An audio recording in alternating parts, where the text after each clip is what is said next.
Bonjour à tous, je suis très heureuse de vous retrouver pour un nouvel épisode de Douceur et Confidence. Découvrez en toute intimité une personnalité qui fait l'actualité culturelle, aborder des questions de développement personnel, de bien-être et de spiritualité. Le tout saupoudré de la magie des fées. Aujourd'hui, je reçois Linda Lemay, auteure, compositrice, interprète. Ses 2 derniers albums, le 10 et le 11 de son projet le plus fou de sa carrière, Il était 11 fois, sortent aujourd'hui, jour de l'enregistrement de cette émission. Linda est également en tournée dans toute la France, la Belgique, la Suisse et le Canada. Elle sera à l'Olympia à Paris le 18 décembre prochain. Bonjour Linda, je suis vraiment très heureuse de vous recevoir dans Douceur et Confidence et j'ai une affection moi toute particulière pour le Québec. Vos 2 derniers albums de la collection Il était 11 fois sortent aujourd'hui.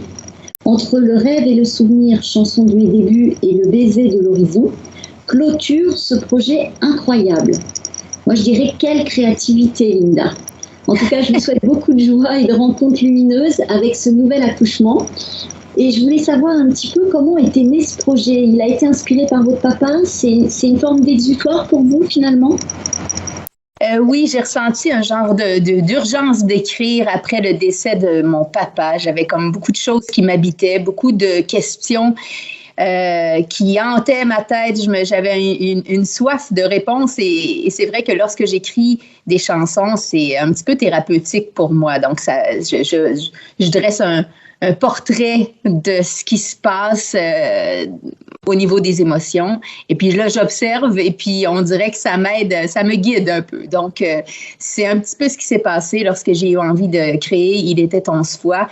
Parce que dans les derniers moments que j'ai vécu avec papa, on a écrit des chansons ensemble parce que je savais pas trop comment faire face à la mort dans les moments que je partageais seul à seul avec lui, les moments qui ont précédé son départ.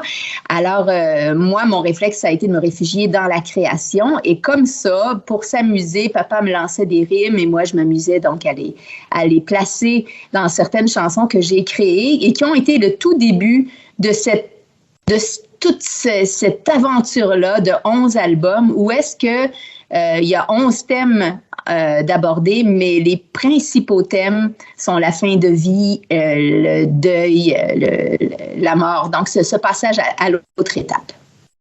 Et alors, vous avez un lien particulier avec le nombre 11? Pas vraiment, c'est un hasard parce qu'au moment où j'avais envie de me lancer un grand défi où j'avais envie de tout écrire ce que j'étais capable d'écrire maintenant parce que suite au départ de mon papa, évidemment, je me disais, bon, tout peut basculer à tout moment. J'étais très consciente que la vie est fragile et que tout peut changer à tout instant. Donc, c'est important de profiter du moment. Au moment où j'étais en train d'avoir cette envie-là de créer un grand projet, le téléphone que j'avais dans la main, qui était le téléphone de ma jeune fille Ruby, qui était à l'école à cette époque-là, c'était encore l'école primaire, eh bien, ça a sonné et il était 11h11 et elle avait mis une alarme à 11h11 et c'était écrit « Make a wish », fais un souhait. Alors, j'ai pris ça un peu comme un signe, même si je ne suis pas quelqu'un qui croit beaucoup aux signes. J'avais aucune idée de ce que pouvait signifier le chiffre 11, pour moi, c'était tout simplement très joli. 1, c'était comme mes initiales 2 fois. Donc, tout ça, ça m'a inspiré l'idée de faire 11 albums de 11 chansons. J'ai comme eu une vision de ce que ça pouvait être et j'ai fait un genre d'organigramme dans mes cahiers ce jour-là. Et c'est drôle parce qu'arrivé au bout de tout ce projet-là, je suis restée très fidèle à l'idée de départ et je trouve ça intéressant. Et en plus, les 2 derniers albums, là, ils sortent au mois de novembre. On est encore en 11. Et voilà, c'est ça. C'est pour ça que je me suis dit, est-ce qu'elle s'intéresse à la numérologie? Parce qu'en plus, le 11, c'est un maître-nom, c'est un chiffre miroir, la symbolique, elle est très forte, c'est l'illumination, c'est la spiritualité. Oui, c'est ce qu'on m'a dit par après, mais c'est vrai que je ne m'étais pas intéressée à ça avant et même par la suite, je n'ai pas eu la curiosité d'aller voir. Ce sont vraiment les gens qui se sont montrés intéressés à ce chiffre-là et à la signification de ce chiffre-là. Donc, j'ai beaucoup appris des gens comme vous qui me dites ces choses-là à propos de ce fameux 11. Mais je trouve que c'est un joli clin d'œil. Et comme vous disiez aussi, j'ai vu ça, vous bouclez une boucle en fait. Et symboliquement, il y a un cycle qui se termine pour ouvrir encore plus grand autre chose. Exactement. C'est vrai que lorsque l'on termine quelque chose, j'ai l'impression que ce n'est que le début de la suite et je trouve ça rassurant de voir les choses comme ça. Tout change toujours, heureusement pour nous, et tout continue toujours. La vie continue malgré que parfois, il faut faire face à certains deuils. On y reviendra un petit peu plus tard sur la partie justement de la mort. Oui. Comment s'est passé du coup le processus de création par rapport à ces 11 albums? Comme vous écrivez, vous composez, vous avez un rituel ou pas vraiment? C'est parfois les textes au départ et puis la musique. Comment ça se passe chez vous? Ça dépend vraiment des chansons. C'est jamais exactement la même façon de faire. C'est sûr que moi, j'ai une façon de travailler que je préfère, c'est-à-dire lorsque je suis dans une situation où je peux avoir ma guitare sur les genoux avec mon cahier sur la table juste devant moi, que musique et paroles sortent en même temps. Pour moi, c'est un mariage parfait, tout se crée en même temps, tout est naturel. Évidemment, souvent, je vais écrire ou créer des choses lorsque je suis seule. Donc, des moments de solitude, c'est assez rare dans ma vie. Donc, ça arrive souvent en avion où est-ce que je peux être vraiment dans ma bulle. À ce moment-là, j'ai pas ma guitare avec moi, j'ai pas le piano. Alors, je me crée un rythme dans ma tête. Le texte sort à ce moment-là en premier. Et quand je reviens à la maison, je m'applique là, à créer la musique qui va convenir à ce texte-là, ce qui peut être un petit peu plus compliqué que lorsque les choses se font en même temps. Et souvent, et en particulier dans ce grand projet-là, je me suis assise au piano et là, c'était la musique qui sortait en premier. Je ne savais pas encore ce que j'allais raconter, mais lorsque j'écris, en fait, je suis pas disciplinée, moi. Je ne fais qu'obéir à des débordements d'émotions. C'est comme ça que j'arrive à le décrire le mieux. Je sens qu'il y a quelque chose qui veut sortir de moi.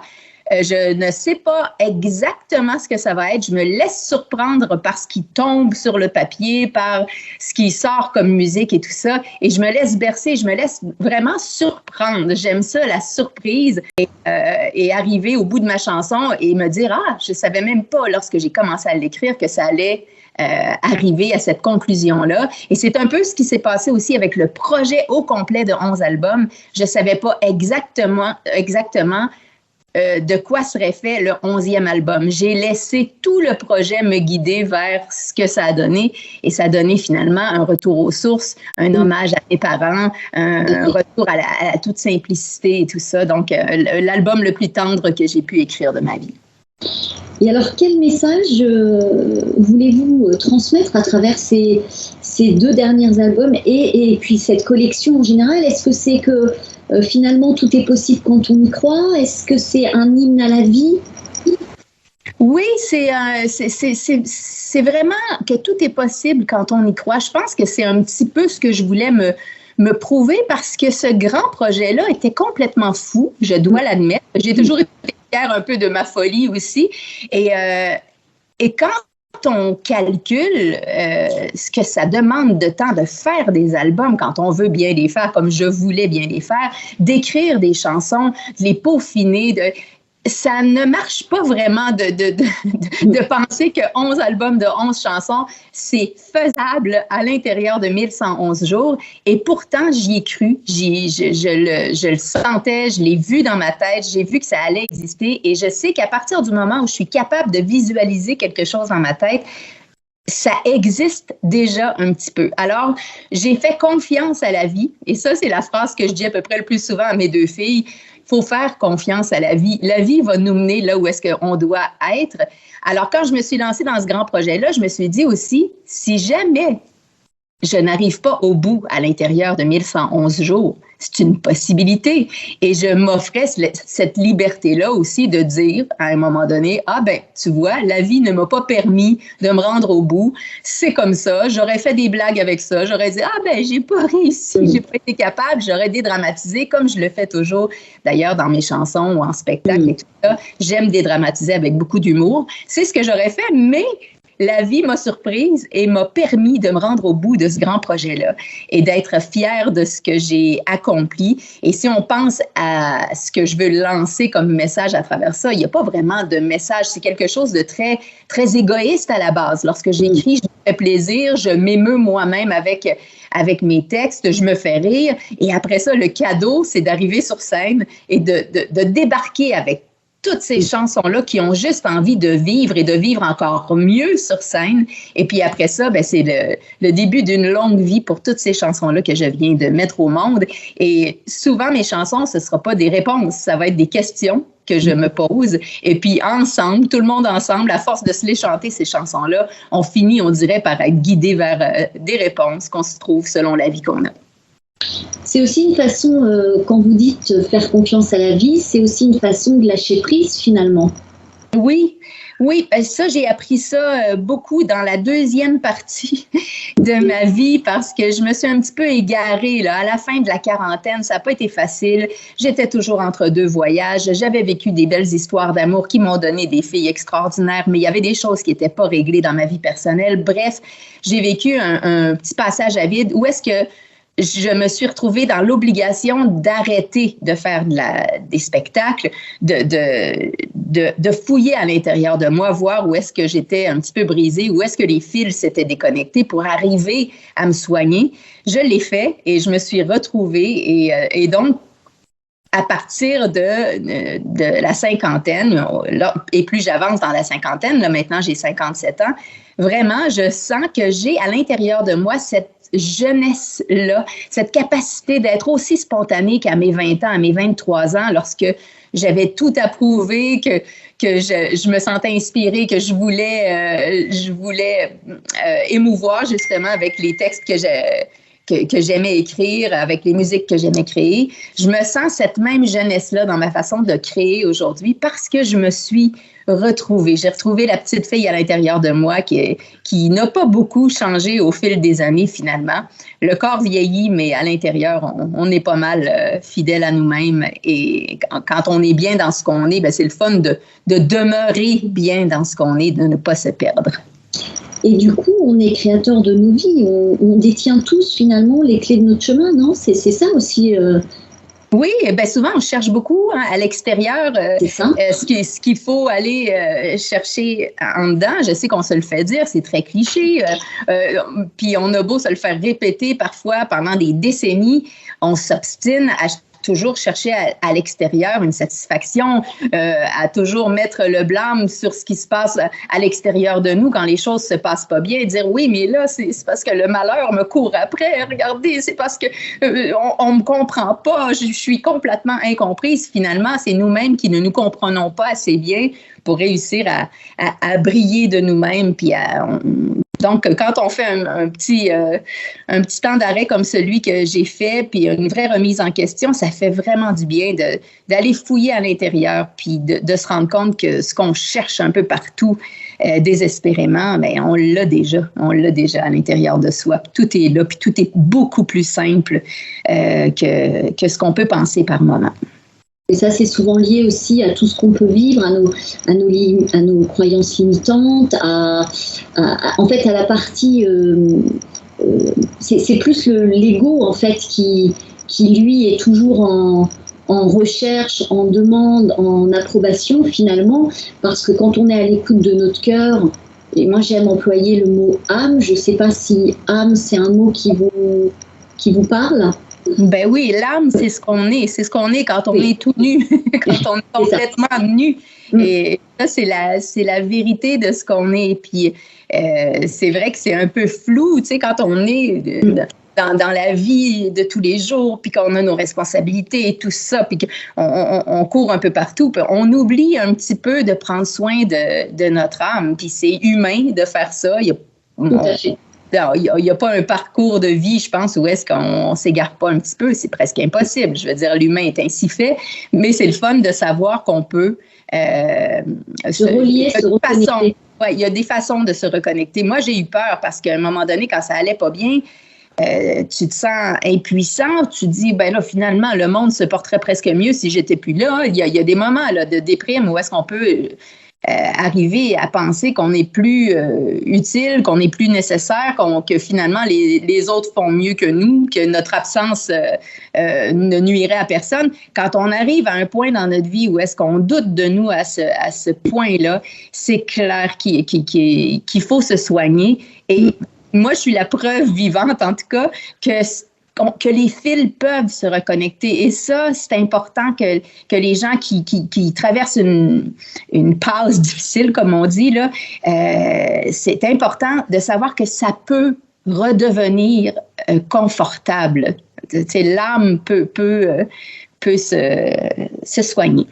Ben souvent, je pense que c'est parce qu'on se déconnecte peut-être un peu de qui nous sommes, de notre âme, justement, et que ce sont des messages pour retrouver cette harmonie, cet équilibre, et qu'effectivement, il ne faut pas avoir peur et honte de demander de l'aide et de se faire accompagner par des médecins, des psychothérapeutes, parce que parfois, seul, on ne peut pas trouver les clés qui sont pourtant en nous. On a besoin d'un petit coup de main. Exactement. Puis c'est ce qui est difficile, c'est que quand l'être humain ne va vraiment pas bien, c'est la pire période pour aller chercher de l'aide parce qu'on n'a pas cette énergie-là de faire la démarche d'aller chercher de l'aide. On est trop vidé, on est trop fatigué. Ça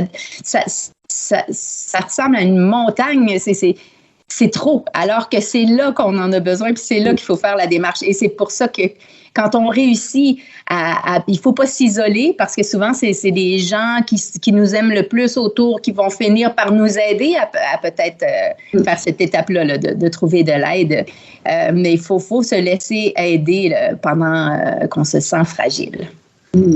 Et vous, comme vous disiez au tout début, la musique, l'écriture, la création vous a beaucoup aidé. Du coup, que représente pour vous la créativité ? C'est le miracle. Pour moi, c'est extraordinaire. Je me dis, mon Dieu, de réussir, tu sais, quand on se dit, OK, ça n'existait pas il y a 2 heures, et tout à coup, il y a une chanson qui existe, et elle peut être fredonnée par plein de gens bientôt, et faire du bien, autant que moi, ça me fait du bien. C'est un cadeau de sentir cette flamme d'inspiration-là qui est très, très vive à l'intérieur, qui nous permet d'aller piger quelque chose dans le mystère et d'en faire quelque chose de beau. Et parfois, ça transforme le difficile et ça le rend beau. Moi, quand j'étais jeune, quand j'avais 22, 23 ans, je me plaisais à dire cette phrase-là. J'étais bien fière de cette phrase-là. Je disais toujours, écrire le malheur, c'est la seule façon de le rendre joli. Et c'est tellement encore vrai aujourd'hui. Tu sais, dans tout le processus du projet, il était 11 fois, je me suis posé la question, mais pourquoi je fais ça? Pourquoi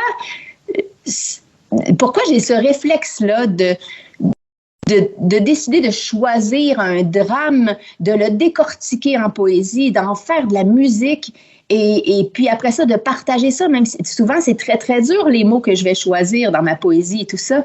Et pourtant, ça devient beau et tout à coup, ce n'est plus lourd. Ça devient léger, on est capable de partager ces idées-là et puis ça devient quelque chose qui nous unit, tu sais, parce que moi, quand j'écris sur des sujets que j'ai pas nécessairement vécus, je me sens pas loin de la situation que je décris parce que je me sens loin de la réalité d'aucun être humain. Je me dis toujours, oui, mais si cette personne-là est en train de vivre ça, bien, ça pourrait être moi dans cette situation-là. Alors, c'est un petit peu ma façon de voir les choses. Créer, c'est extraordinaire, c'est miraculeux et ça fait du bien. Et alors, cette créativité, vous l'exprimez dans d'autres domaines, comme, je sais pas, la peinture, la cuisine? Bien, parfois, c'est arrivé. Là, je suis tellement prise dans toutes mes occupations de chanteuse, auteure, compositrice et tout ça, que c'est vrai que je fais pas vraiment beaucoup de création ailleurs que dans ce domaine-là. Mais il m'est arrivé d'avoir des moments où j'étais plus tranquille dans ma vie. Et là, je m'amusais à coudre des vêtements. Et là, je me disais, OK, je peux vraiment décider exactement du style, de la forme, du tissu. Et là, tout à coup, j'étais très consciente de tout ce qu'il y avait de beau au niveau de la mode. J'aurais pu décider de me partir une boutique tellement ça me plaisait. Après ça, j'ai eu quelques périodes où est-ce que je m'amusais en cuisine. Et c'est le côté créatif, c'est d'arriver à faire des recettes que je n'avais jamais goûtées avant, à mélanger des goûts que j'avais jamais mélangés avant et de dire « Oh my God, je viens de découvrir quelque chose de nouveau sans que personne me l'ait appris. » C'est vraiment cette découverte-là qui me plaisait beaucoup. Donc oui, ça peut se transposer dans d'autres domaines, ce besoin de créer. C'est aussi une façon finalement de se sentir réellement vivante et de vous poser là pleinement dans l'instant présent, exactement comme quand vous êtes sur scène. D'ailleurs, oui. Là, il y a une grosse tournée qui vous attend avec plus de 30 dates en France. Vous allez aller aussi en Suisse, Belgique et puis le Canada. Oui, c'est ça. Je me promène un petit peu partout et ça aussi, dans le spectacle, moi, j'aime ça m'émerveiller. J'aime aimer. Donc, quand je suis sur scène, là, c'est encore une fois, il y a 2 mots qui sont les mots clés de tout le projet. Donc, le spectacle fait partie du projet. C'est là que les chansons vivent autrement. Et les mots qui me guident, c'est spontanéité et liberté. Moi, je voulais que ça se soit respecté partout. Alors, quand j'arrive sur scène, je n'aime pas me répéter, faire exactement le même spectacle soir après soir. Donc, évidemment, il y a un spectacle qu'on a rodé, il y a une base de spectacle qui est bien écrite, mais qui est un fil rouge. Un peu dans la façon de livrer les textes et les musiques. Mais sur scène, avec mes musiciens, on fait jamais exactement 2 fois les mêmes arrangements musicaux. Chacun peut créer au fil des chansons selon l'ambiance qu'il y a dans la salle, selon le public qui est en face de nous. Et puis, en plus, je demande aux gens de nous faire des demandes spéciales. Donc, les gens peuvent choisir dans tout mon répertoire, même des très, très anciennes chansons ou des très, très nouvelles, quelque chose qu'ils ont envie d'entendre. Et là, moi, je choisis parmi ces dizaines de demandes spéciales-là qu'on a pour les différents spectacles. Et là, je m'adresse à la personne dans la salle qui a demandé la chanson et je la chante pour cette personne-là, même si je connais très peu les accords des chansons. Mes musiciens et moi, on se lance dans le vide et on crée des moments, on est complètement dans le moment présent, comme on en parlait tout à l'heure. Et c'est aussi une façon, c'est un beau cadeau, c'est une belle offrande que vous faites à votre public finalement.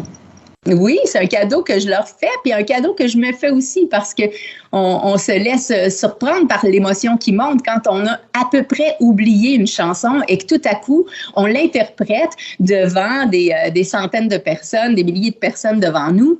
Eh bien, on sent l'émotion monter. C'est comme si on redécouvrait totalement la chanson qu'on a pourtant nous-mêmes créée, mais c'est toute une émotion, non seulement pour le public, mais pour moi-même qui parfois voyage dans des souvenirs extraordinaires, puis ça fait remonter une belle nostalgie. C'est un beau moment de communion, de partage. C'est la vie. Enfin, pour moi, le partage, c'est la vie finalement. Et quand on est artiste, c'est ça aussi. C'est partager des moments uniques. Chaque soir, c'est exceptionnel finalement. C'est vraiment exceptionnel. Pour moi, ça me rend tellement heureuse. Là, je pars en tournée. Donc, les 11 albums sont bel et bien livrés. Ça, c'est une satisfaction. Maintenant, je me dis, allez-y les chansons. C'est votre tour de vivre votre vie. Et puis là, j'arrive sur scène et je me sens comme en vacances, même si je sais que ça va être très fatigant. Il y a beaucoup de routes à faire et après ça, de répondre à des demandes spéciales, ça a l'air de rien, mais quand même, l'après-midi, il faut que je fasse le choix. Il faut que je rebâtisse un nouveau spectacle chaque soir parce qu'il faut que le rythme du spectacle soit efficace. Il ne faut pas que je brise le rythme du spectacle parce que je décide de faire ça. Donc, ça demande un travail de tous les instants. Mais ce travail-là, je l'adore. Alors, j'ai cette chance-là d'aimer mon travail. C'est une chance que je souhaite à tous les êtres humains de pouvoir aimer ce qu'ils font de leur journée. Et alors, vous avez choisi Les Étoiles filantes, une chanson de Les Cowboys fringants pour symboliser la vie. Pourquoi ce titre ? Ben parce que justement, j'aime ces chansons-là où est-ce qu'il y a beaucoup question de nostalgie, mais où est-ce qu'on fait le tour d'une vie complète. Ça, je trouve ça extraordinaire. J'ai toujours été fan de ces chansons-là. Et les Cowboys fringants sont un de nos grands groupes au Québec qui nous font vivre beaucoup, beaucoup d'émotions. Ils ont récemment fait un très, très gros spectacle au Festival d'été de Québec. Ça reste, je pense que ça passe à l'histoire. C'est un groupe que j'adore et ils ont une écriture, une façon de faire vibrer le public qui est bien à eux et je les admire énormément. Vous êtes à l'écoute de votre intuition? Oui, énormément. Moi, je me fie à mes antennes. Souvent, je dis ça à ma sœur Diane, de qui je suis très proche, puis souvent, on prend des décisions ensemble au niveau de ce qui va se passer dans ma carrière et on dit toujours, oh mon Dieu, non, si les antennes nous frisent, c'est pas bon signe et il faut s'écouter. Puis quand on s'écoute pas, souvent, on va regretter. Il faut vraiment faire confiance à nos intuitions. Si nos antennes nous disent que c'est pas clair, ben c'est parce qu'il faut poser des questions, puis c'est vraiment pas clair. Il faut vraiment se faire confiance. Et vous êtes aussi à l'écoute de votre corps. Il vous transmet des messages, votre corps? Oh oui, ça c'est sûr que le corps nous parle énormément. Quand on veut pas l'écouter, ce corps-là, ben il va prendre les grands moyens, puis c'est dangereux là, de tomber malade lorsqu'on s'obstine à ne pas s'écouter. Donc, quand le corps nous envoie des signes de faiblesse ou de maladie et tout ça, ben des fois, il faut aller creuser, d'après moi, en tout cas, c'est ma façon de voir les choses, là. Il faut s'écouter, puis décider d'écouter le corps et de prendre un moment d'arrêt, de se reposer, de se retrouver, puis là, de voir, effectivement, qu'est-ce qu'on fait avec ce malaise-là qu'on a pu ressentir. Je partage totalement votre point de vue.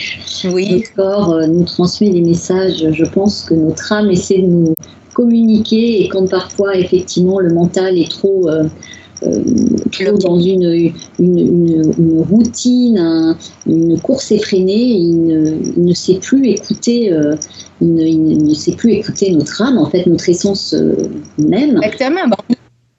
Souvent dans la vie, on oublie de respirer. On oublie de respirer, mais vraiment, on est bloqué. Et puis quand ça fait des années qu'on est bloqué, eh bien, effectivement, c'est peut-être là que les fils se déconnectent et qu'on n'a comme plus accès à cette âme-là. On oublie qui on est, vraiment. Et puis, c'est pour ça que c'est important d'écouter son corps. Du coup, pour prendre soin de vous, vous pratiquez la méditation, le yoga, le sport. Au niveau de l'alimentation, vous faites attention à tout ça ou pas? Pas.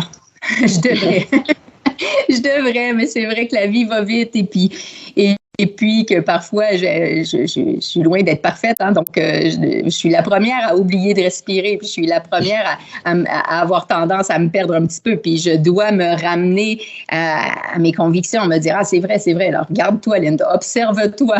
Et ça, c'est un travail de tous les jours. C'est pas gagné d'avance, même si on est conscient que c'est ça qu'on doit faire. Souvent, on oublie de le faire parce qu'on est trop pris par toutes sortes d'autres choses.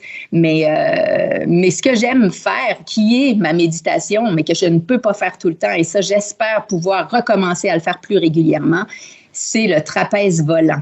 Ah, ça, c'est ma méditation à moi, parce qu'on est dans quelque chose qui est vraiment très spectaculaire, qui me donne des grandes doses d'adrénaline, puis moi, mon corps et mon âme sont habitués à ces grandes doses d'adrénaline-là que je peux vivre lorsque je suis sur scène, par exemple. La scène, c'est déjà un bon sport pour moi, c'est déjà une belle méditation aussi, un grand partage avec plein de monde. Mais le trapèze volant, on n'a pas le choix d'être totalement dans le moment présent quand on se lance de la plateforme et qu'on se met à voltiger. Et il faut être concentré seulement sur le mouvement qu'on va vouloir faire à perfection pour ne pas que ça se passe mal, pour avoir un bel atterrissage au filet et tout. Donc, c'est vraiment quelque chose qui me passionne. Ma grande fille, d'ailleurs, est devenue tellement passionnée par le trapèze volant qu'elle fait des spectacles. Elle est en Californie en ce moment en train de s'entraîner, puis elle s'en va en Allemagne bientôt faire du cirque. Alors, très, très fière d'elle, mais je comprends sa passion. Je suis très heureuse de lui avoir peut-être transmis ça un petit peu parce que c'est extraordinaire pour être bien dans sa tête, pour être bien dans son corps. Tous les muscles du corps travaillent. Je me suis découvert des abdos que j'avais jamais su qu'ils existaient. Et en même temps, on revient à ce que vous disiez en début d'émission, c'est faire confiance à la vie, parce que là, quand vous lâchez, c'est un lâcher-prise finalement aussi, pas que le lâcher physique, mais un lâcher-prise sur là où vous allez oui, voler finalement. Il y a toujours une part de risque. C'est pas une discipline qui est sans risque et on le sait très bien. C'est pour ça que ça demande toute notre concentration.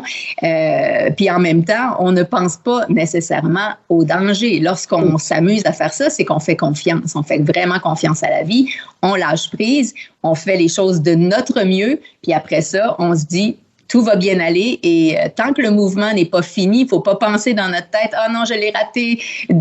Parce que si la sortie est belle, ben on a tout rattrapé. Et je trouve que c'est une belle leçon de vie au complet. Souvent, je vais être sur scène et là, je vais être rendue peut-être au quart ou à la moitié du spectacle et je vais me dire « Oh non, non, non, il me semble que je suis moins bonne qu'hier puis que je suis moins convaincante et tout ça. » Et là, je me rappelle mes sauts en trapèze et je me dis « Tant que le saut n'est pas fini, tu peux éblouir. » Alors, là, je m'accroche à cette idée-là et de me dire « Finis ton mouvement. » Et le mouvement, ça peut être la vie au complet. Finissons notre mouvement, même s'il y a des parties dans notre vie qu'on aime moins, qui sont moins spectaculaires, qui sont parfois même catastrophiques, ou est-ce que c'est très maladroit, mais on n'a pas fini notre mouvement tant qu'on n'est pas arrivé au bout. Et il y a toujours une façon de faire une belle sortie. Et vous l'avez découvert comment, cette passion? Oui. Cette passion m'est venue alors que ma plus jeune, c'est avec Ruby, qui était à l'époque toute jeune, 7 ans. Elle aimait beaucoup se balancer sur des chaises suspendues dans le salon, puis elle faisait je la voyais se balancer, puis je me disais, mon Dieu, elle serait bonne, elle en trapèze volant, c'est complètement fou.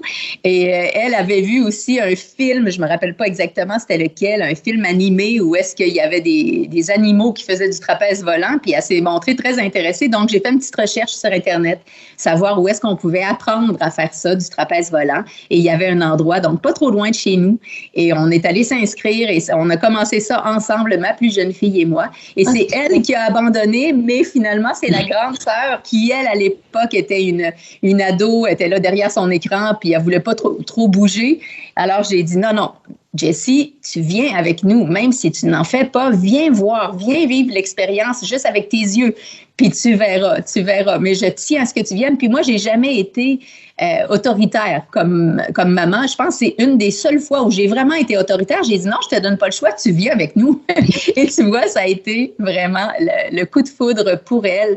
Elle s'est fait mettre une ceinture ce jour-là pour monter, pour être attachée, pour essayer des mouvements. Et ça a été vraiment une révélation pour elle. Et aujourd'hui, qui est Linda Lemay? Qui je suis? Oui.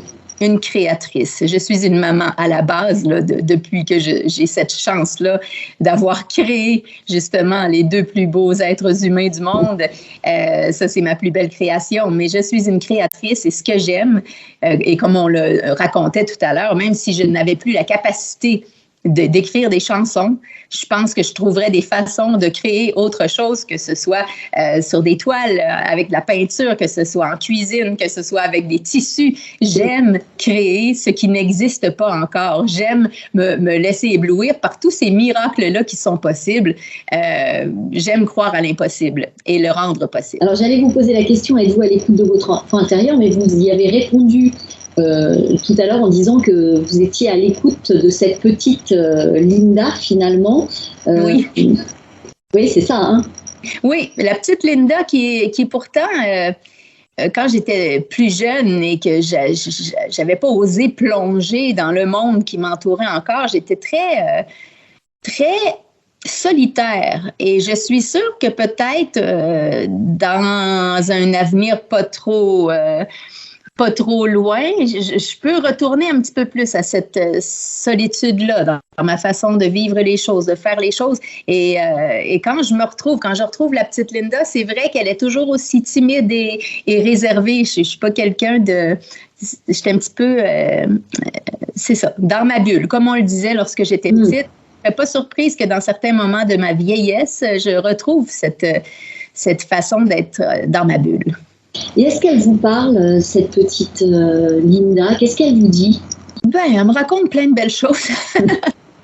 Non, j'aime rire et j'aime qu'on me fasse rire. Donc, cette petite Linda n'a pas énormément changé. Comme je le disais tout à l'heure, lorsque je la retrouve, il n'y a pas grand-chose qui bouge, en fait. Oui, on vit des expériences dans la vie, on rencontre des gens, on essaie de soigner certaines blessures et tout ça. Mais quand on retrouve notre âme, on se dit, oui, mais oui, elle a vécu des expériences, elle a vécu ce moment-là sur Terre, mais quand on arrive au bout de notre vie, puis moi j'ai vécu ça avec mon papa, donc on dirait qu'en faisant face à la mort de mon papa, on fait un petit peu face à notre propre... On se dit, OK, mais c'est le petit Alphonse là, qui s'en va, c'est comme un accouchement à l'envers, c'est comme boucler une boucle. On est né, on arrive du mystère, on vit plein de choses, donc on apprend des choses. Mais après ça, quand il faut se dépouiller de tout ça, il va même falloir, moi, avant mon dernier jour, que je me dépouille de mes chansons. Ça n'a plus vraiment d'importance quand je vais être toute seule face à ce dernier moment-là de mon existence sur Terre. C'est pas ça qui est important, c'est la qualité de cette âme-là que je ramène de l'autre côté. Là. Fait que c'est ça. Des fois, j'essaie de me ramener à ces idées-là, où est-ce que il faut pas que j'oublie cette réalité-là, quoi, que quand on s'en va à la fin, on est tout seul, il faut être bien avec son âme, donc c'est important d'en prendre soin. Et quand vous ressentez la timidité de la petite Linda, est-ce que la grande, elle la rassure du coup, elle lui parle, il y a cette communication entre les deux? Mais la timidité, c'est plutôt un côté réservé. C'est plus un côté solitaire qu'un côté timide, en fait. Et est-ce que j'ai vraiment besoin d'être rassurée quand je pense à cette petite Linda-là? Oui, je semblais timide aux yeux de ceux qui étaient à l'extérieur de moi, je veux dire. Mais moi, j'étais quand même bien dans ma bulle. J'avais pas nécessairement besoin d'évoluer dans le monde qui m'entourait pendant de nombreuses années. Lorsque j'étais plus jeune, c'est vrai que je regardais, j'observais le monde. Puis je me disais, je sais pas si j'étais bien dans mon petit lieu à moi, dans ma tête, dans mon cœur. Ça allait quand même bien. Puis je pense qu'il va falloir que je réapprenne à être bien, justement, juste sans le monde extérieur, juste avec moi-même, apprendre à être bien avec moi-même. C'est quelque chose que j'ai déjà vécu et je sais que je vais être capable de revivre. Et ça me rassure, en fait. J'ai pas besoin de parler à la petite Linda. Je pense que c'est elle qui est plus grande que moi. Et vous avez un souvenir d'enfance très heureux, là, spontanément, qui vous vient? Alors, moi, les souvenirs d'enfance sont presque tous heureux. J'ai eu cette chance-là d'avoir des parents qui s'aimaient avec respect. Donc, tout était très paisible dans la maison où est-ce que j'ai grandi, où est-ce que ma mère et ma grande sœur habitent toujours d'ailleurs. C'était idéal. Et je pensais que c'était un petit peu comme ça partout dans le monde. Et Dieu sait que j'ai été surprise lorsque j'ai vu que la violence existait. Moi, j'avais jamais entendu ou ressenti quelque impatience que ce soit violente dans la famille. C'est comme on s'exprimait pas en criant, il y avait pas de manque de respect. C'était vraiment, vraiment paisible lorsque j'y repense. Donc, mais il y en a un qui me vient. Et je sais que j'étais toujours la première levée lorsque j'étais petite. Donc, je devais avoir 5 ans. Le souvenir, il n'y a rien qui se passe dans mon souvenir, à part que j'étais en contemplation devant le fleuve Saint-Laurent qui était sous mes yeux, mais j'étais en pyjama que ma mère m'avait cousu, qui était tout propre. Ça sentait le dehors parce que ma mère faisait sécher ses vêtements sur la corde à linge, comme on appelle ça, sur la corde dehors. Donc, ça sentait bon, ça sentait le frais. Et j'étais la première levée. Donc, le lever du soleil, j'ai mis mes petits pieds dehors sur le gazon. Puis, je me rappelle encore de la rosée qu'il y avait sur le gazon frais coupé par papa, évidemment. Et puis là, je suis allée jusqu'à la balançoire et j'observais le fleuve Saint-Laurent et le beau paysage. Et là, j'aimais le soleil. J'ai toujours aimé le soleil. D'ailleurs, ça m'a valu plusieurs rides. Mais je suis une maniaque du soleil et déjà à cet âge-là, très, très petite, j'aimais ça quand je voyais qu'il faisait beau dehors et mon premier réflexe, c'était de sortir. Et là, je sentais que c'est encore frais, mais que ça allait se réchauffer. Et je me rappelle exactement de ce moment précis où est-ce que je contemplais mon petit paradis. Vous étiez, et vous êtes toujours, hein, d'après ce qu'on ressent dans vos textes, et là, pendant cet échange, vous vous émerveillez comme le font finalement les enfants. Ils sont capables de s'arrêter pour regarder une petite fourmi qui passe, alors que nous, on trace notre chemin et on ne prend pas 5-10 minutes, un quart d'heure pour discuter avec une petite fourmi. Oui, exactement. Mais j'y pense souvent à ça parce que le nombre d'heures que j'ai pu passer couchée sur le ciment qui était chaud, réchauffé par le soleil, puis je sortais de la piscine, puis je me couchais, puis là, il y avait toute la chaleur. Tu sais, j'étais vraiment dans le moment où est-ce que là, je sentais la chaleur sur mon corps, puis là, il y avait des petits poux rouges, puis des petits insectes qui bougeaient, puis là, je les observais. Tous les détails, il n'y avait rien qui m'échappait de mon petit monde. Et j'étais donc seule, je parlais à personne, ça pouvait durer des heures, j'étais dans ma tête et j'étais bien. Et c'est une leçon de vie quand même. C'est vrai qu'on oublie juste d'être bien dans un silence ou dans les petits bruits qu'on peut entendre autour, les oiseaux qui chantent et tout ça. Ça fait tellement partie d'un bonheur tout simple, mais tellement puissant. C'est ça.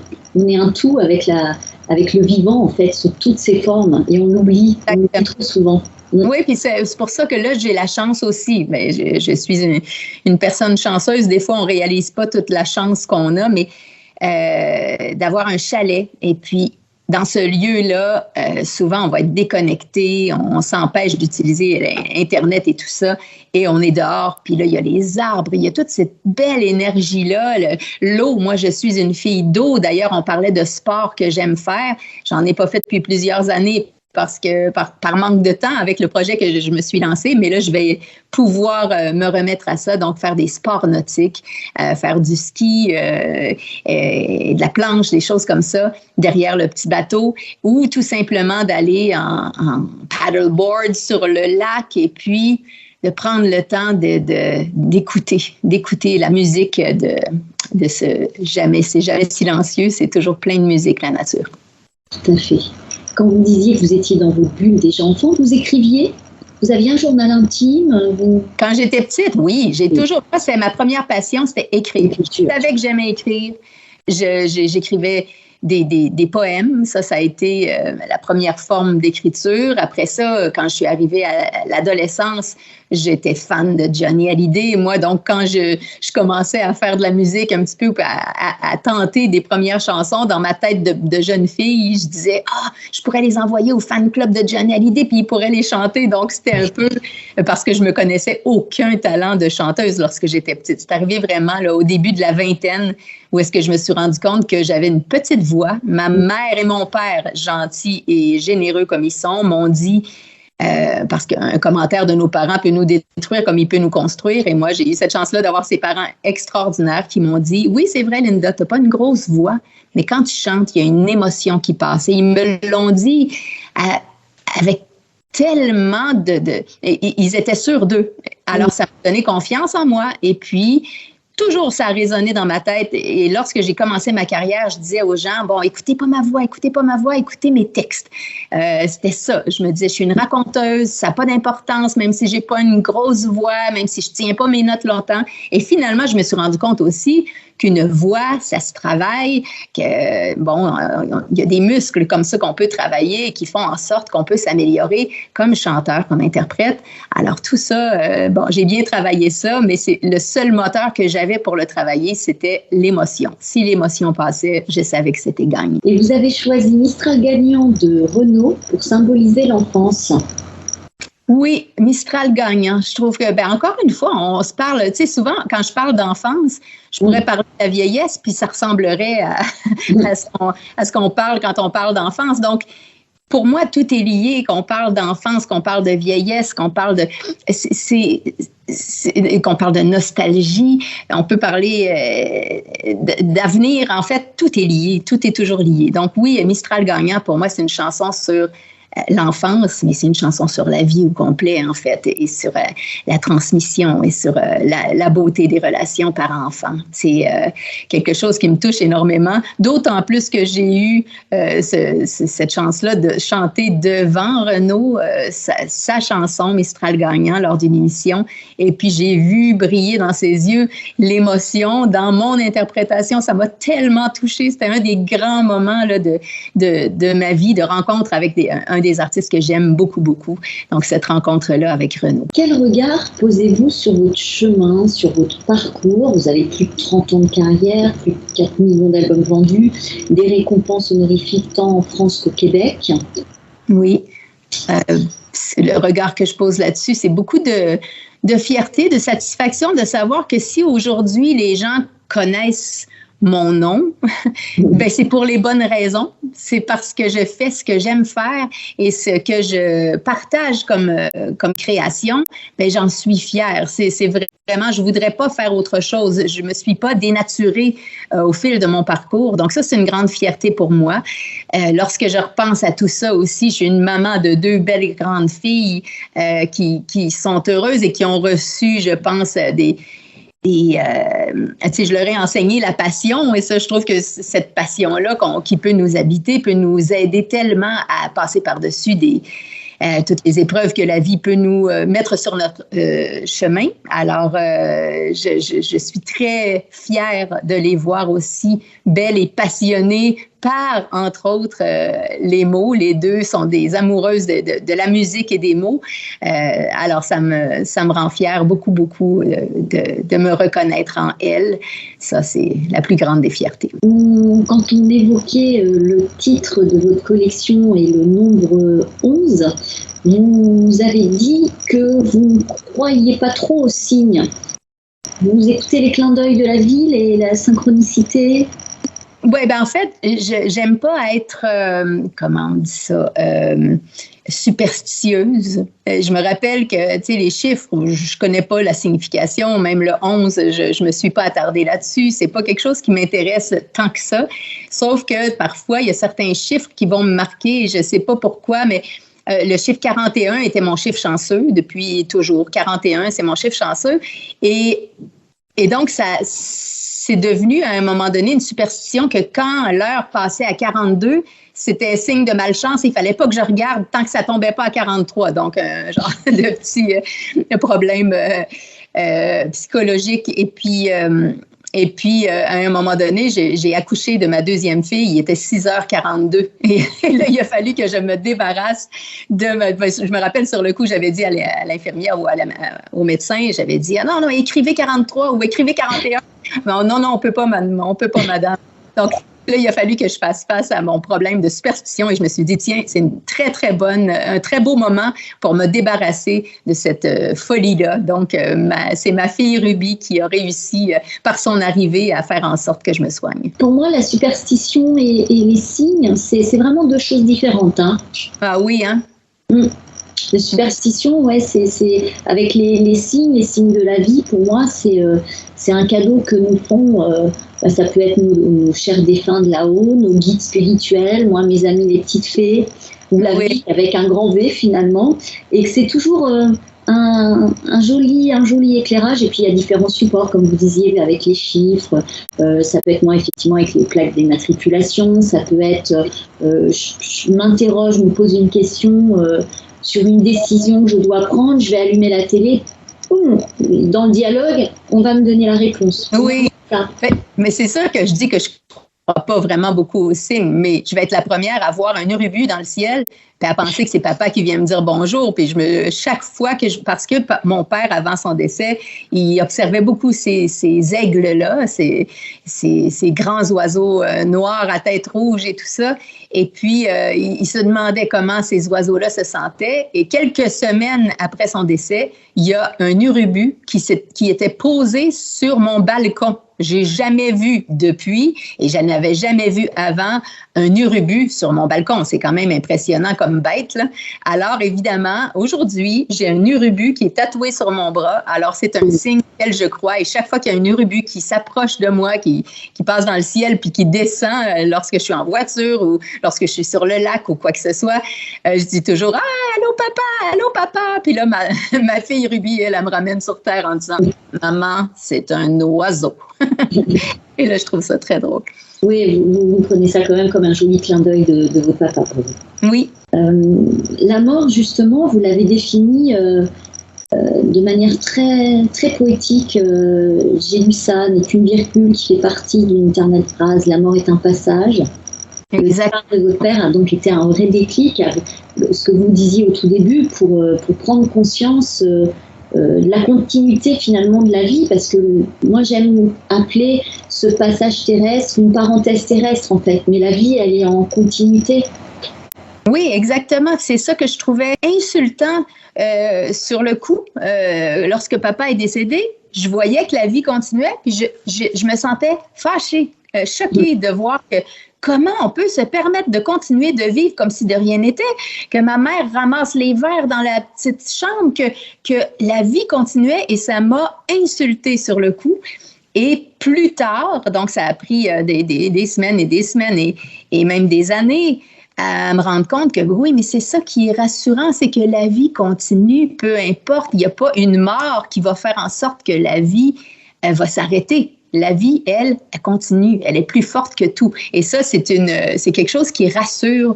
Et maintenant, j'ai laissé derrière cette espèce de colère-là, qui était un réflexe que j'ai eu lorsque j'ai vu mon père partir et que j'ai vu la vie continuer. Aujourd'hui, lorsque je pense que la vie continue, je trouve ça très, très rassurant. Et vous avez choisi une chanson d'Yves Duteil, Ton absence, pour représenter la mort. Exactement, parce que souvent, cette mort-là, comment on la mesure, c'est par l'absence qu'elle laisse. Et puis, en même temps, ça peut avoir l'air triste de dire ça. La chanson, oui, nous émeut énormément parce que je trouve que c'est une chanson magnifiquement écrite et interprétée. Ça nous fait vibrer et parfois, c'est bon de ressentir cette douleur-là de l'absence parce que dans le fond, l'absence, moi, depuis que mon papa est parti, elle est pleine de sa présence. Cette absence-là, oui, il y a une absence physique, mais sa présence me rassure. Sa présence, elle est partout. Et je sens cette énergie-là. Je la sens vraiment. Donc, c'est un peu ce que j'exprime dans toutes les chansons où est-ce que j'aborde la mort. C'est le fait que il y a une présence dans l'absence. Exactement. Et vous avez déjà ressenti son parfum ou son odeur? Pas vraiment, non. Non. Vous le ressentez en fait énergétiquement? Oui, les petits frissons qui peuvent être là quand on sent une présence, là, ça devient très, très physique. Là. C'est comme parfois lorsqu'il y a un moment particulier où est-ce qu'on se dit « Oh mon Dieu, il est tellement là », on le sent presque dans notre corps par des frissons, et ça, j'y crois parce qu'on dirait que je reconnais le genre de frisson qui me rappelle que il est vraiment pas loin, il est là avec toute son énergie, tout son amour, et je le sens même dans mon corps, je le sens dans mon cœur. Alors, j'aime me laisser ressentir ces frissons-là et savoir, être convaincue que c'est pas dans mon imagination, il est vraiment avec moi. Avant son départ, quelle était votre relation avec la vie, ce que j'aime appeler, moi, la vie après la vie, justement? J'aime croire qu'il y a quelque chose, mais effectivement, je n'essaie pas de trop y penser, peut-être parce que ma mère m'a fait cet enseignement-là. Elle me disait toujours, là, il ne faut pas essayer de trop penser et de trop s'expliquer. Si on peut de toute façon ne pas s'expliquer, vaut mieux se ramener aux petites choses du quotidien. Puis elle, c'est ça sa grande sagesse, c'est que elle est capable de se contenter de son bonheur. Donc, elle prend soin de sa maison, elle prend soin elle s'écoute aussi au niveau de son corps, elle prend soin d'elle, elle prend soin de son petit monde. Elle n'essaie pas de changer le monde au complet, mais elle commence par changer son petit monde. Et si tout le monde le faisait, c'est comme ça qu'on changerait le monde au complet. Alors, si on était conscient que il faut prendre soin de ceux qui nous entourent avant d'avoir la grande ambition de dire je vais faire des choses plus grandes que nature, guidé par l'ego pour finalement essayer d'avoir l'air de faire plus que les autres. Commencez par vous occuper de votre petit clan comme il faut, mais de cultiver la paix chez vous et dans votre cœur, puis le reste va venir tout seul. C'est comme ça qu'on fait des grandes choses, en faisant les toutes petites. Exactement. Vous croyez au karma, aux vies passées? J'y pense pas. C'est pas peut-être justement parce que ma mère m'a conseillé de pas trop penser à ce genre de choses-là. Donc, c'est pas des réflexions que je me fais. Mais bon, il peut arriver que je me dise probablement qu'on s'est déjà connus. On est tellement pareils, mais ça n'a pas de bon sens. C'est comme si on pense en même temps, au même moment et tout ça. Donc, je crois à ce genre de coup de foudre où est-ce que deux êtres peuvent se reconnaître avec une impression de s'être déjà connus ailleurs. Oui, il y a des signes comme ça parfois, ou des enfants qui ont des talents, où est-ce qu'on se dit, mais ça se peut pas qu'à 2 ans, il soit capable de jouer du piano comme ça. C'est comme, il l'a appris ailleurs, il peut pas l'avoir appris l'année dernière, tu sais. Donc, c'est ce genre de réflexion-là que je peux me passer de temps en temps. Ça voudrait peut-être dire que les âmes sont en perpétuelle, finalement, connexion, et que les liens d'amour ne se brisent jamais. Oui, mais j'y crois à ça. Moi, je crois à cette vie-là. On fait tous partie de la même grande énergie et c'est pour ça qu'il faut cultiver. Moi, je crois en la bonté universelle. Moi, j'y crois à ça. Et je me dis, plus on va être bon avec nous-mêmes en premier, avec les gens qui nous entourent, plus on va nourrir l'univers de cette bonté-là. Et je veux croire que la bonté va vaincre sur la méchanceté. Je veux croire à l'humain, qu'on est tous habités par cette bonté-là. Oui, après, il y a des blessures. Oui, après, on a vécu des violences. Après, il y a des mauvaises réactions. Après, il y a de la vraie méchanceté. Après, il y a des maladies mentales qui peuvent faire en sorte que quelqu'un est déconnecté et peut faire des choses qui nous semblent horribles. Mais je crois qu'on est tous habités par énormément de bonté et qu'on en est tous capables. Mais il y a des grands malades en ce monde. C'est ça qui est décourageant parfois. Et quelle est votre définition de l'amour? Est-ce que ça se décrit vraiment? Ça se ressent. L'amour, ça se ressent. L'amour, c'est justement l'absence de violence. L'amour, l'amour est partout quand on arrête de le chasser. Il y a vraiment de l'amour partout. De l'amour de ce qu'on fait, de l'amour des gens qui nous entourent, de l'amour dans la nature. C'est partout. Pour moi, l'amour, c'est ce frisson-là que je ressens quand j'ai l'impression que papa est avec moi. L'amour, c'est de sentir que c'est présent dans chacune de nos particules. C'est de laisser notre corps, notre cœur pétiller de ce frisson-là qui est partout, qui est présent, puis qu'il faut juste laisser vivre. Mais il est là, l'amour, il est présent. Parce que pour certains, l'amour amoureux, par exemple, est souffrant. Vous en pensez quoi? Est-ce que c'est vraiment de l'amour? Non, moi, je pense que ça, c'est plus de la dépendance affective, mais ça ne devrait pas être souffrant quand on aime. Il n'est pas supposé d'avoir des élans de jalousie. Il est pas supposé. Quand on aime vraiment, d'après moi, c'est un beau sentiment et on n'est pas dans la souffrance. Ça va pas avec. Alors oui, ça peut être un sentiment d'attirance, ça peut être quelque chose de passionné, de charnel. Il y a toutes sortes de façons de penser que l'amour, c'est ça. Ça peut faire partie de belles relations amoureuses, puis il peut y avoir beaucoup d'amour dans une relation comme ça, mais l'amour lui-même, c'est pas comme ça que je le définirais. Je partage votre point de vue parce que pour moi, c'est une fréquence en fait, plus qu'un sentiment. Et oui. C'est la fréquence la plus élevée et son opposé, pour moi, c'est la peur et de la peur découle justement la colère, la frustration, la violence et toutes nos blessures égotiques et c'est ce qui crée des dépendances affectives et que souvent… Exactement, la peur c'est un poison, il faut faire confiance. C'est pour ça que je dis qu'il faut faire confiance à la vie. La vie ne nous veut pas de mal. Donc, si on lui fait confiance, mais vraiment, on va en retirer beaucoup de positifs. Ça, j'en suis assez convaincue. Puis, il y a des moments dans la vie où est-ce que peut-être que j'en ai douté, mais quand on finit par se le prouver à force d'expérience, où est-ce qu'on fait confiance à la vie, puis on reçoit plein de cadeaux. Et là, on se dit, bon, ben j'avais raison d'y croire à ce point-là, j'avais raison. Donc, c'est ça. Il faut avoir la foi, on dirait. C'est ça. Et puis peut-être qu'il est plus facile d'être sur cette fréquence vis-à-vis de ses enfants quand on est parent, puisqu'il y a moins, peut-être qu'il y a moins d'attentes. On sort du conditionnement, en fait. Oui, exactement. Non, on se permet d'être totalement amour, justement, avec nos enfants. Puis on n'a pas, il y a effectivement pas d'attente. On veut juste qu'elle soit, moi, dans mon cas, qu'elle soit bien, qu'elle rayonne. Et puis, c'est le plus... C'est ce qu'il y a de mieux dans la vie. Le vrai grand bonheur, souvent, il va se trouver là. Entre autres, il se trouve un petit peu partout, le vrai grand bonheur, dépendant des vies qu'on a choisi de vivre. Alors, vous avez choisi Jacques Brel, Quand on n'a que l'amour, pour justement illustrer l'amour. Exactement. Je trouve que c'est une tellement belle façon de décrire l'amour dans ce que l'amour peut avoir de grand. Et le grand Brel, il n'y a que lui pour écrire les choses comme ça et pour les interpréter avec autant de conviction. Et il est absolument unique. Il n'y a jamais personne qui pourra vraiment, vraiment imiter Brel et nous faire vibrer comme lui, c'est nous faire vibrer. Ah oui, il incarnait ce qu'il exprimait, hein, c'était impressionnant. Oui, effectivement. Alors, on arrive à la partie féerique de l'entretien. Oui. Alors, vous venez d'évoquer le bonheur, on parle beaucoup du bonheur depuis quelques années.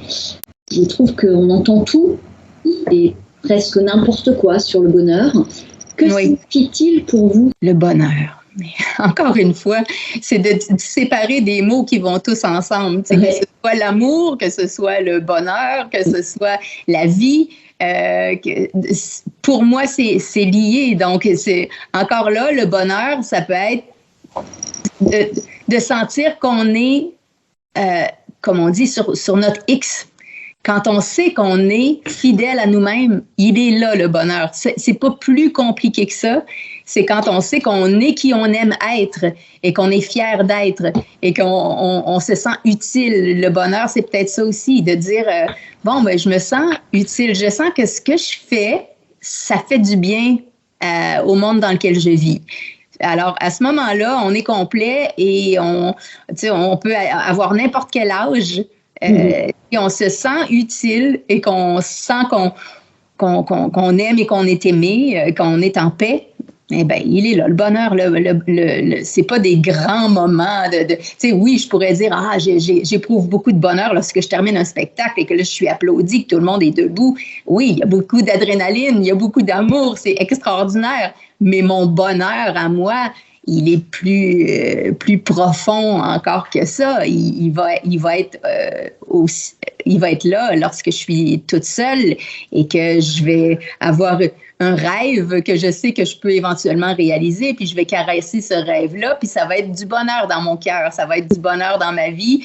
Je vais avoir les yeux qui pétillent, je vais être dans ma chaise berçante dans la cuisine, je vais en faire part à une de mes filles, et puis pour moi, ça, c'est du bonheur. Le bonheur, ça va être dans une blague qu'on se fait, une grosse blague mauvaise, qu'on va se dire « Ah, qu'on est niaiseux! Ah, que c'est niaiseux! » Et ça, de rire, et puis de ne pas s'empêcher de rire de cette mauvaise blague, pour moi, ça, c'est du bonheur. C'est aussi simple qu'un petit moment de la vie quotidienne comme ça, où est-ce qu'on éclate de rire. Le rire, c'est tellement thérapeutique, c'est le remède à tellement de choses. Moi, je suis sûre que je vais être sur mon lit de mort, puis que je vais réussir, et je me le souhaite en tout cas, à rire. Et c'est ça que je voulais faire même pour suivre le grand projet d'Il était ton soi. Mon rêve, parce que j'aime caresser des rêves, mon rêve, ce serait de faire un opéra où est-ce qu'on réussirait à parler de cette fin de vie, de ce qu'on appelle la mort, mais moi j'appelle ça un passage à l'autre étape, et du deuil, et de réussir à mettre ça en image avec des mots, de la musique, une mise en scène, de la danse, de réussir à en parler, à dédramatiser avec des chansons, avec de la musique, avec des comédiens. Ça, ce serait un de mes rêves, justement. Donc ça, c'est l'un de vos prochains projets, finalement. Oui, exact. Ouais. Et alors, j'allais vous demander quels seraient les ingrédients essentiels de la recette du bonheur. Donc, il y a le rire. Le rire, oui, effectivement, ça fait partie de mes numéros 1.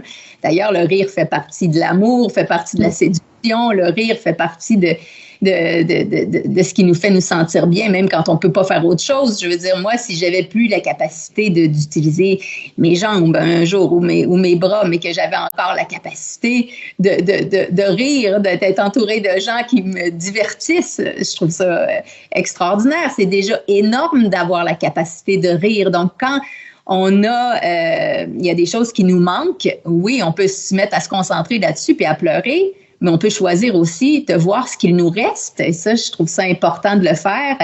Moi, je m'étais tout le temps dit, si jamais un jour, j'ai plus la capacité de marcher, faut pas que j'oublie que je peux faire du kayak. Et donc, dans un kayak, si j'ai encore la capacité d'utiliser mes bras et tout ça, je pourrais faire ça et apprécier donc des beaux moments de contemplation en nature. Si on parle de recettes et de cuisine, si justement vous aviez une recette, mais alors là, concrète, avec une entrée, un plat ou un dessert qui vous met vraiment en joie.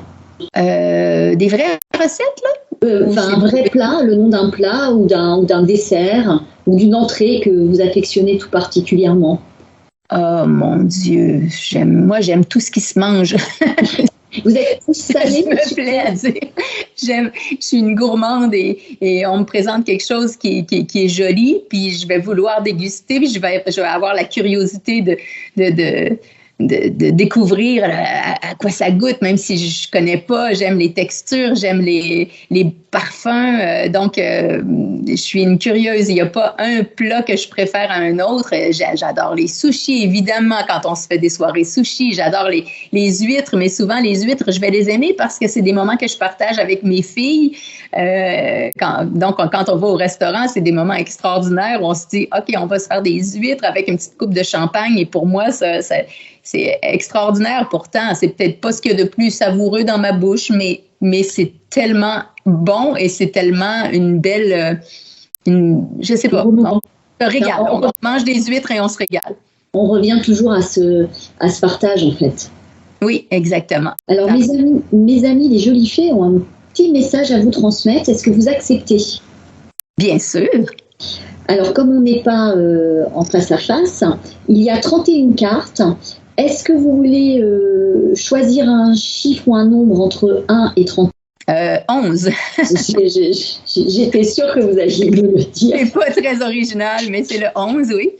Alors, on va voir.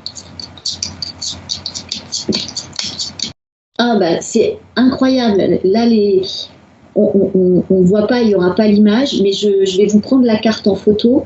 Vous savez ce qui est tombé et à chaque fois, ça ne triche jamais. C'est là où je m'émerveille, moi, alors comme une enfant. Oui. Le message, c'est le partage. Non. Si, je vous assure, je vais vous faire la photo. Il y a 31 cartes. Je vais vous montrer. Je ne peux pas vous montrer là, mais je vous assure. Okay. Le partage, vivre sans partager n'a aucun sens aux yeux des fées. Elles aiment échanger, donner. Elles sont des exemples de bienveillance et de tendresse. Si j'ose partager avec humilité mon expérience ou mon repas, je fais du bien autour de moi et me nourris de cet instant féerique. J'intègre le partage à mon quotidien, je suis en joie, merci. Oh, wow! Et vous veniez d'expliquer auparavant, quand vous parliez du bonheur, de la bonté, d'être bon avec soi, avec les autres, de s'occuper de soi, de ses proches, ça changerait le monde. Oui! C'est incroyable! Mais c'est fou, ça! Wow! C'est complètement fou! Ah, c'est beau! Moi, je suis à chaque fois émerveillée. À chaque fois. Oui! Oh, wow! C'est magnifique! Merci! Alors, si vous aviez une baguette magique ou si je vous prêtais ma baguette de fée, à quoi vous servirait-elle? Bon, là, ce serait soigner cette guerre-là qui sévit là où on sait, c'est affreux. Donc, effectivement, on se sent toujours un petit peu impuissant face à passe loin de nous. Donc, si en ce moment même, c'est ce que j'arrêterais tout de suite. Je donnerais un beau frisson d'amour dans le corps et le cœur de tous ceux qui prennent ces mauvaises décisions de faire la guerre. J'arrive pas à croire que ça existe encore. On approche de la fin de l'émission. La gratitude fait-elle partie de votre quotidien? Oui, au jour le jour. Moi, je suis toujours dans la gratitude. En tout cas, je suis beaucoup plus dans la gratitude depuis que je me suis soignée, il faut le dire, parce qu'il y a eu une période où, effectivement, j'oubliais d'être dans la gratitude. La période de ma petite dépression, quand je parlais de la fin de ma quarantaine, début de la cinquantaine, ça a été très difficile parce que, effectivement, je me rends compte que je n'étais plus dans la gratitude. Je regardais ce qui n'allait pas bien et je voyais plus ce qui allait bien. Alors, il a fallu que je change mon regard sur la vie et que je me mette à regarder au bon endroit, là où est-ce qu'il y a du beau. Donc, je me suis connectée au beau, au positif, et le positif s'est mis à se connecter à moi. Et c'est magique. C'est énergétique, hein, c'est la loi de l'attraction. Hein, oui. Si le matin on se lève et que déjà on bougonne, et on va influer une énergie plutôt négative. Alors effectivement, si en plus il se passe des choses à l'extérieur qui vont être encore plus éprouvants, du coup tout va devenir dramatique. Alors que si le matin on est déjà dans la gratitude d'être en vie et d'accueillir la journée quelle qu'elle soit, même s'il y a des grosses contrariétés, elles nous impacteront pas de la même façon. Hein. Exactement. Moi, j'ai commencé à un moment donné en fait, j'ai fait de l'insomnie pendant une longue partie de ma vie. Ça s'est terminé en épuisement, justement, mais je me levais le matin et je disais « Oh non, mais j'ai pas dormi encore. » Puis là, c'était tout le temps lourd. Je me levais le matin puis c'était lourd parce que j'avais dormi 2 heures. Puis là, ça suivait des mois de nuit de 2 heures, 3 heures. Puis c'était affreux. Puis plus je me levais, puis là, c'était devenu infernal. C'était comme l'enfer. Puis un jour, j'ai décidé, et ça fait pas tellement longtemps de ça, puis là, je devais prendre des cachets pour dormir aussi parce que je pouvais pas. Je me disais, il faut que je me sauve la vie. C'est impossible. Je peux pas survivre avec 2-3 heures de sommeil dans le corps. Donc, mais ça marchait à peu près jamais. Alors, un jour, j'ai décidé de dire « Ah non, je ne fais plus d'insomnie ». Mais je me mentais parce que c'était pas vrai.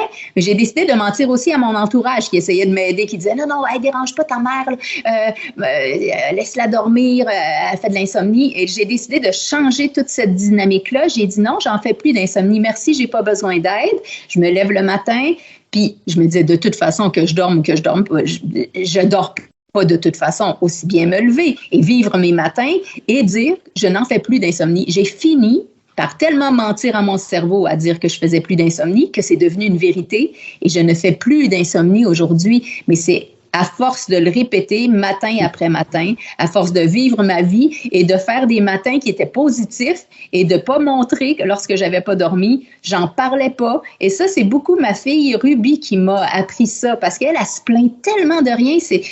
Souvent, nos enfants vont être nos plus grands professeurs et puis moi, je dirais que mes filles sont des saintes. Elles m'apprennent énormément. Le regard qu'elles posent sur moi me raconte beaucoup sur ce que je suis et sur la mère que je suis et celle que je veux être. Et si jamais je suis moins admirable pendant une période, elles se gêneront pas pour me le faire ressentir. Et puis, j'ai donc la chance de pouvoir m'améliorer. Et par rapport à la gratitude, vous êtes plutôt démonstrative ou pudique?